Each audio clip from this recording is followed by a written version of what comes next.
con la guaira, limpia, limpia, taita, vibrando con la hualca. Hi guys, in this episode of ayahuascapodcast.com, we speak to Ashley Townsend, who is a blind person that came and stayed in La Guaira for 10 days. We talk about her experience. We talk about what do blind people see on ayahuasca. We talk about importance of visions versus other psychedelic experiences. We talk about her personal work as a psychotherapist and her healing process with her trauma with men that she experienced during this retreat. I'm sure you will enjoy this episode. Ashley just did a 10-day retreat with us here at La Guaira. What's different about Ashley is that Ashley is visually impaired. I'm blind. Blind. I'm a lot closer to blind than visually impaired these days. Okay. That's, I'm still learning this terminology. But first of all, Ashley, welcome to the podcast. Thank you. Yeah, it's awesome to be here, Sam. Ashley is a fascinating person, in my opinion, because she is blind. She can't really see much. She walks with a stick. However, she was brave enough to come to the retreat in a foreign country, navigate her way here. I know you're a psychotherapist. Yes. So you actively work and you have a complete life and nothing seems to stop you. So first question, Ashley, what brought you to ayahuasca? Yeah, great question. So I came here with my fiance, Matt, and we've been together about 4 years now. When we first met, Matt had actually recently done ayahuasca at Soul Quest in Florida. And so we had talked about it for years, and I thought it was really fascinating.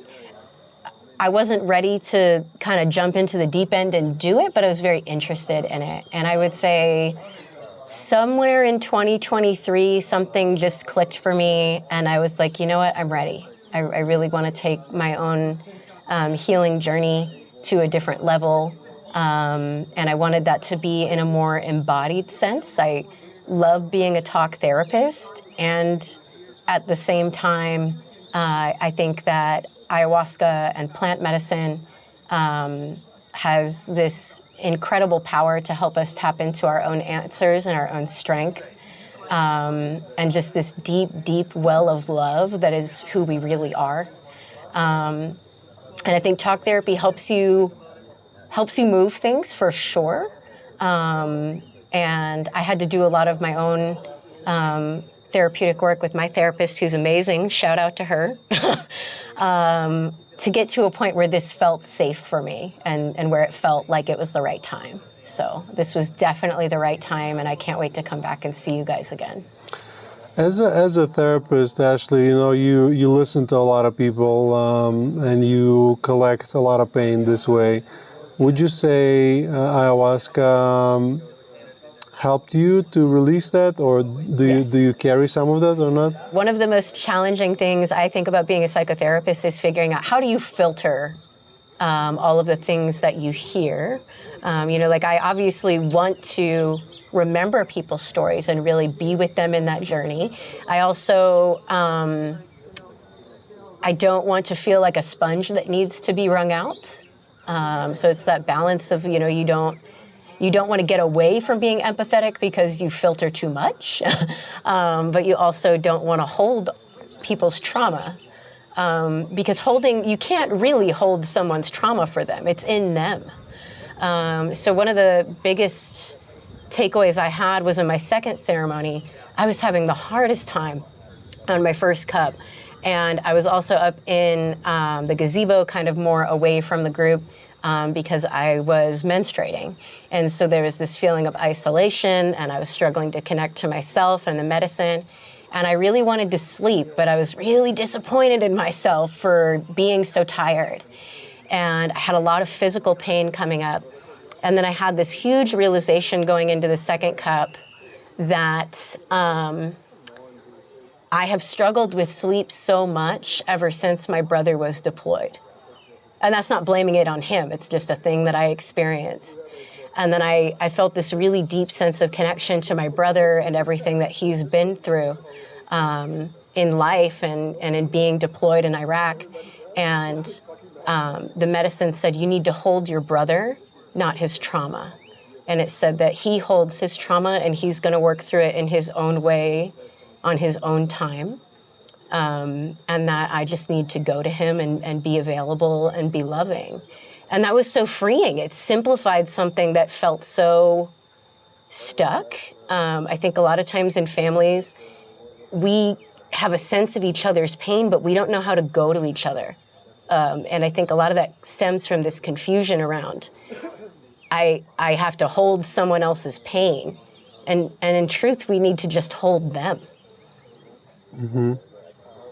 That's a great revelation. Yeah, we cannot really hold somebody else's trauma, right? It's theirs to have, and us holding it does not necessarily help them. It might actually make them feel worse, if it's a close relationship.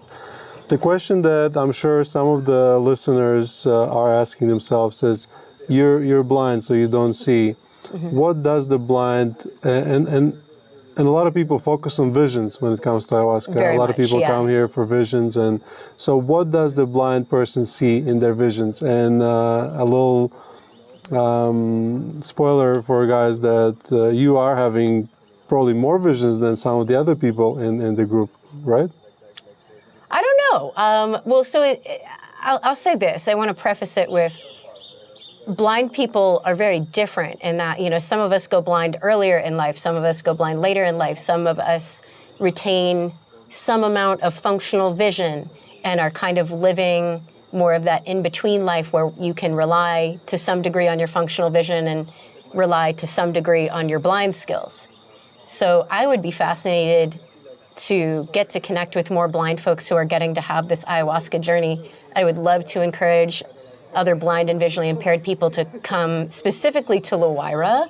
And that is because I had such a safe experience here in every sense of the word around just being blind and doing this. It was a safe experience around all of my trauma.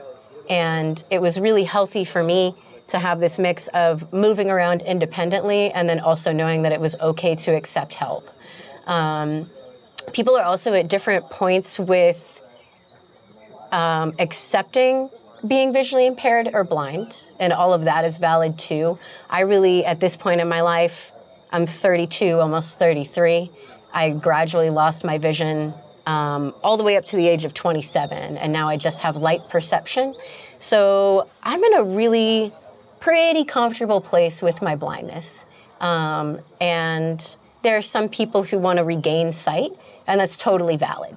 I just don't fall in that camp personally. So I would be fascinated to know how other people experience it. But getting back to your question, Sam, we say buena pinta, which is sort of like an English saying like good patterns, right? Like pinta is like to paint, or pintar is like to paint. And so originally we would get through the first couple ceremonies and we would have a word circle and people would describe seeing these beautiful geometric patterns and colors. And I didn't experience that in the first couple of ceremonies. What I did experience was ayahuasca. In my first ceremony, she spoke to me very much like my paternal grandmother, my Grandma Townsend. And I call her Mama because she just talks like Mama to me. And my Grandma Townsend was a mama. And she talked to me the whole time, very gently. And she would ask me questions kind of like a really good psychotherapist and just have a dialogue with me the entire time. It was beautiful. And then, the ceremonies vary, and some of them feel more painful at points or dark, and then you get realizations out of it. Then I got to my 4th, 5th, and 6th ceremony. So the last 3 got a lot more visually imaginative and expansive, which was interesting for me, because I don't have visuals that have a lot of like acuity and detail to them, like how people were describing these like geometric patterns. What I have is like lights. So I had this really powerful experience in my fourth ceremony, reconnecting to music and the music within me, and how I've really let that go in the interest of being a psychotherapist for the past like 10, 12 years. And so as I'm listening to Taita and the band playing music, I just had like these waves of rainbow lights that I could physically feel and I could visually see. It was almost like when I looked at the fire, because I can see the fire in a sense because it's a light. It was like there was like rainbow smoke blowing out of the fire, and the band was surrounded by like this rainbow bubble. And I felt like I was in it with them. It was also a very physical feeling. So other visions I had were of speaking to some of my relatives who have passed away and seeing them. It's a very like Dia de los Muertos kind of image, but seeing them in a castle that was a cloud in the sky, and they were like neon skeletons dancing. And then Mama told me that sometimes people dance for 7 years in between incarnations. I thought that was such an oddly interesting, specific thing that she said. And then I saw my paternal grandfather as a white cloud dragon breathing rainbow fire. And then a lot of the other stuff was very conversational, you know, like the conversations were honestly in many ways the most powerful for me. Just the way she speaks to me and the way I get to speak to her. And you start to realize that you are the medicine.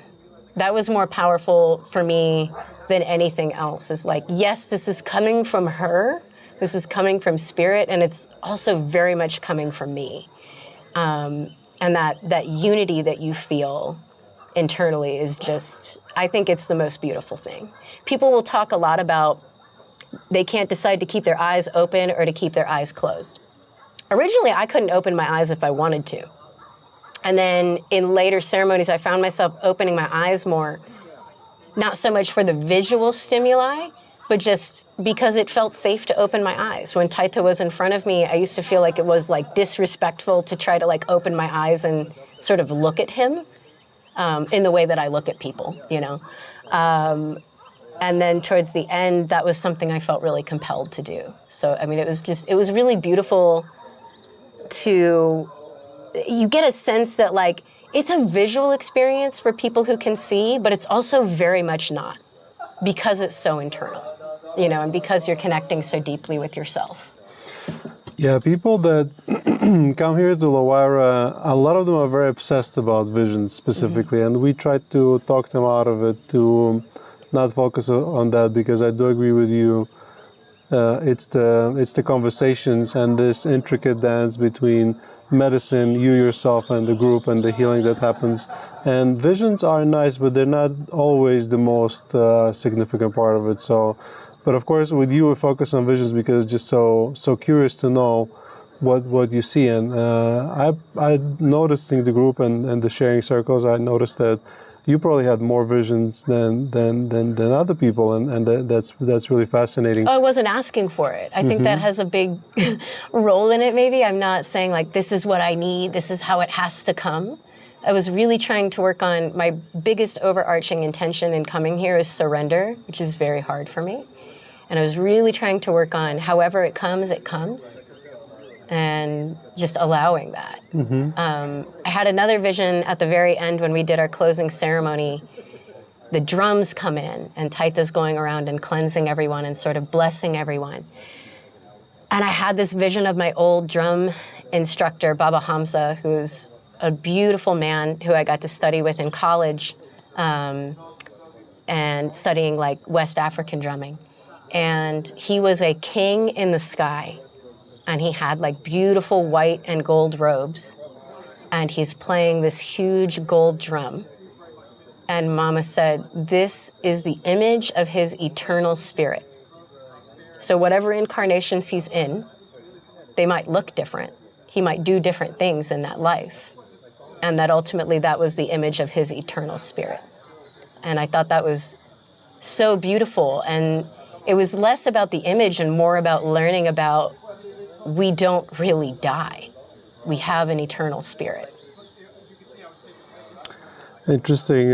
What you mentioned about eyes closed and eyes open, it reminded me my first ever ayahuasca experience. one of the moments, I was lying with my eyes closed, and for some reason, when the shaman would go through the space, I could know where he is. Yes. In like this mental vision. Like I was almost sure that, and he was kind of displayed as like a bubble of light, kind of similar to the visions you described. So it's curious in a way if there is some other kind of vision that can be unlocked through psychedelics that can actually allow you to see the space without your eyes.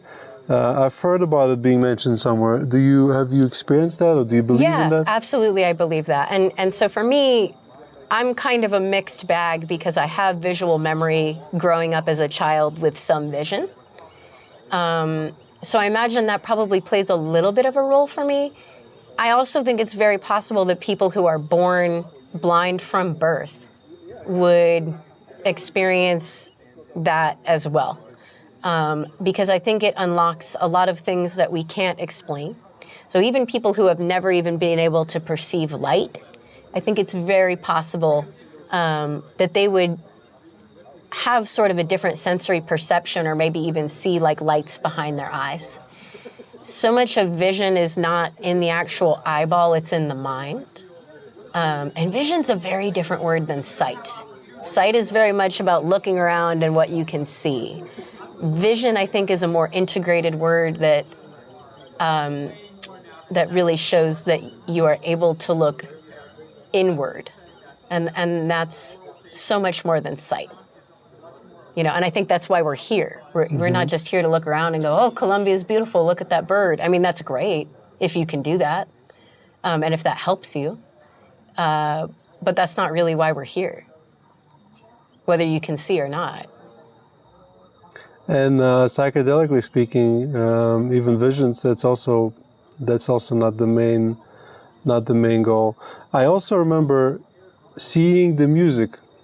So I think it's called, what's it called for? Synesthesia? Synesthesia, yeah. Were there bright lights I could see the music, and as the music was dancing and the rhythms, I could also see the visions that I had react to that music. It's kind of like, I don't know if you've ever seen it, if you're able to see still back then, but in the old like Windows 98 music player, there was this, whatever you're listening, it would automatically create this dancing pattern, and it would kind of dance. Yes, I do remember that, yeah. So this was kind of similar to me on my first ayahuasca experience, but it was much more than that, because the complexity, I mean, comparing it to the pattern on a computer screen is like, it's like 1% of that. It's much more complex, and you can almost taste the music. It's like all the senses sort of mix in. Yeah. And I think also there's this condition, I think it's called aphanasia or aphthanasia. It's like when people, they can see visually, but they cannot see in their mind's eye. So let's say if you would tell yourself, envision a green car, then in your mind's eye, you're envisioning green car of whatever. And there are people who cannot do that. Yeah, they have to actually see it in real life to see it. Yeah. Yeah. So a couple of people like this came here because apparently there's some studies that ayahuasca can help unlock that ability. So I know where I'm going with that, but it's kind of fascinating, this whole mental eye vision, seeing stuff you shouldn't be able to see, and then, the brain is so fascinating, like where it happens and how it happens, no idea. Yeah. Is there anything you know about that? I don't know a ton about that, but it makes a lot of sense. A lot of us are, so we say we have 5 senses. We have way more than 5 senses. And I think ayahuasca also really touches on that, because people will sit around in word circle and we will try to put words to some of the physical sensations that we experience, and it's so hard to put into words. I mean, there were times where I felt like this is going to sound very disturbing, but it didn't feel disturbing. I felt like I was burning alive inside. That sounds horrifying. it was very pleasant. And, you know, we talk about with ayahuasca, you can sort of experience a death. You know, you don't actually die, but it feels like you're dying. And I felt like I was burning alive inside. And she told me, what if you just enjoy it? And I was like, what? And so I was like, okay, I'll try to do that. And I did. And it was this weird, like, intense, icy hot feeling all through my body. And then, again, it was this Dia de los Muertos kind of image where I felt myself turn into a skeleton, but not in like a scary, creepy way. It was almost kind of cute, like if you've seen the movie Coco. Mm-hmm. And then she called me a pretty little skeleton. And she said, I'm going to bring you right back.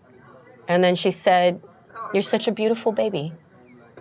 And then I heard somebody else, one of the patients, had a really strong experience. And she said, I feel like I'm reborn, like I feel like I'm a little baby right now. I'm just a beautiful little baby. She said exactly what I had experienced days before. So it's so interesting how, like, in the group, you'll experience all of these connections and how, like, interwoven all of our experiences are. Mm-hmm. Speaking of the group, you mentioned that you had trauma with men. Mm-hmm. And how did this week sort of tie into that? Yeah, it's been remarkable. It's been so healing. I was nervous at first at how many men there were.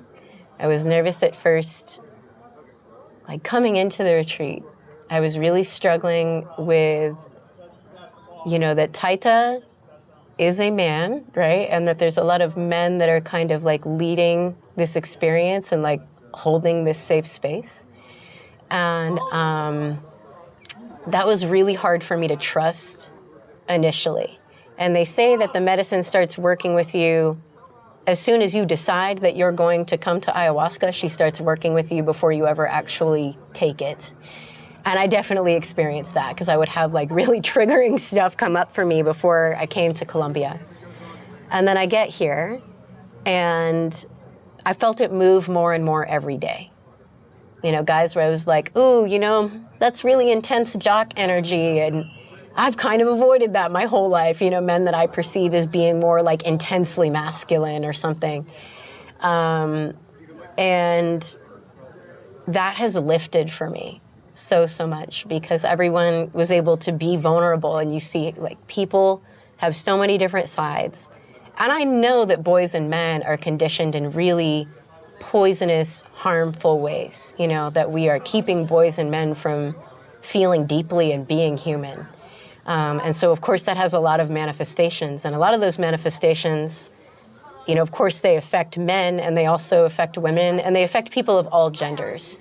I had a lot of talks with Mama about people of all genders and how we are all a mix of energies. You know, we put things in the binary of just men and women. That's not how everybody exists in this world. And I think that's really important too. Like, why are we all seeing rainbows if everything's black and white, this or that? So I just felt a lot safer with everyone's mix of energies, if that makes sense, including that more masculine presenting mix that has been really scary for me in light of my sexual trauma. And in light of just feeling like I couldn't really have male friends or like I couldn't really connect with men in terms of dating for many years. So that was awesome. And by the time I got to my last ceremony, I was just around all of the guys. I wasn't even trying to be, and I felt very safe and held and protected and loved. And there was just no sense of threat at all.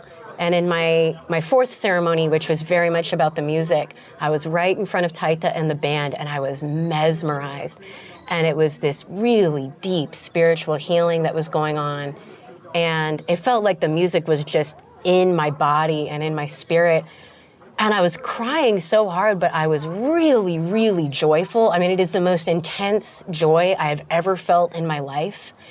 And I had this epiphany. I was like, oh my God, I'm literally being healed by men right now. And that was something I could only ever dream of, but never really believe that that would be possible or that I would experience that in my life. So, I mean, just I could not be more grateful for everybody here, and for you, Sam, and how gentle you are with everybody, and how understanding you are, and how you've really helped bring everybody together and really see that message that hurt people, and that we can forgive ourselves for that, and we can forgive each other, and we can go out into the world and we can do things differently, and we can help other people to do things differently. Thank you. Yeah, it's a lot of women that come to the retreat. They get surprised when they see men cry, when they see men share the pain, and this man trauma is a lot of times is being healed in women, and women trauma a lot of times is being healed in men, because it goes both ways. Absolutely. We just hurt each other. I don't know for what reason. But largely as a society, we all have preconception about who is who and what to expect from them, and we kind of think we know who they are. And then when people come to the word circle and the retreat starts, and people start sharing deeper and deeper every day, take off their masks, all of that goes away, and then all you're left with is you just realize we're all human and we all suffer in a very similar ways. And then I think it really helps to bond, and I think we need it in the society at large, because we all kind of think we know who's what, and we kind of have those prepared ways of judging them automatically. Mm-hmm. And but the ayahuasca definitely lifts off that veil and just shows you that we're more similar than we would like to think. Yeah, and my experience of that was she's very understanding of all the ways that you protect yourself. You know, I would have moments where I felt really intensely angry, and she would say, I understand why. And just really safely would guide me through that and help me kind of arrive at a place where I could see that I could release that it was safe to release that. And there's a lot of crying, you know, there's a lot of different types of purging that people experience so that they can get from one point to another. But there were just things I thought I was always going to need to move through this life. As if you look at my physical form, I am a tiny blind woman, you know, and it's not that I'm not still going to be safety conscious, because there are bad things in the world. But I don't carry it like this sense of hypervigilance and pain, and that's really new for me. And, you know, that's a process, and I'm going to have to stay with that process. I'm just so grateful to be getting to such a different point. What would your message be to blind people interested in trying ayahuasca or psychedelics? Yeah, blind people, all people have a lot of challenges in life, and some of us have a lot of trauma. So blind people are not just facing the trauma or the loss of losing their vision in a world that is very focused on sight. You know, they have all the other things that any other person can have too. They have family trauma. They, you know, maybe were bullied. They, we're actually at a much higher risk for sexual abuse. So, yeah, there's the baggage around feeling like a burden, you know, there's ableism. There's this belief that people tend to hold, whether they realize it or not, that people with disabilities are lesser, or that their lives would be better or more valid or worth living if they didn't have that disability. That weighs on your soul.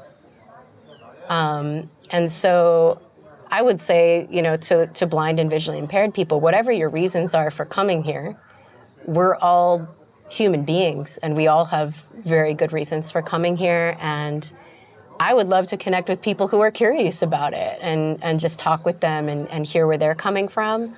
And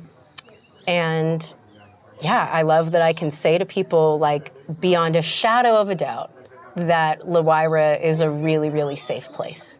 And that, you know, as a blind or visually impaired person, you can ask for whatever you need here in terms of help, or in terms of independence and how you want to get around and navigate, and you will get it. You will absolutely get it. So, yeah, I don't know if there's a way for me to like give out information or connect with people. Yeah, 100%. Yeah. If you want people to reach out to you, where can they find you? I guess like WhatsApp would be a good one. I can just add your number in the show notes. That's perfect. That would be great.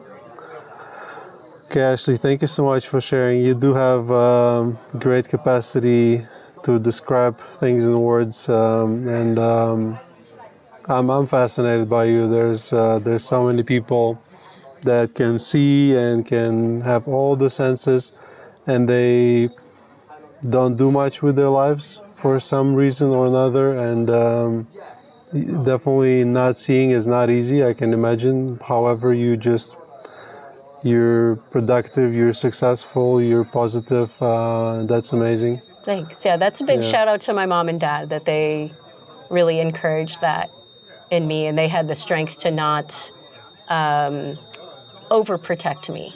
And I can understand that desire to overprotect your child, especially when they have a disability. And that's been very freeing for me. And I had a lot of connection to my parents around that, and just feeling very proud and very grateful for everything they've done for me. So thank you so much for recognizing that, Sam. Thank you. Mom and Dad, Ashley's mom and dad, if you're listening, thank you. Okay, guys, you've been listening to ayahuascapodcast.com. As always, with you, Sam Believ, the host, and our guest today was Ashley Townsend. Trae con la vida, vida de la baila, cura con la guaira, limpia, limpia, taita, vibrando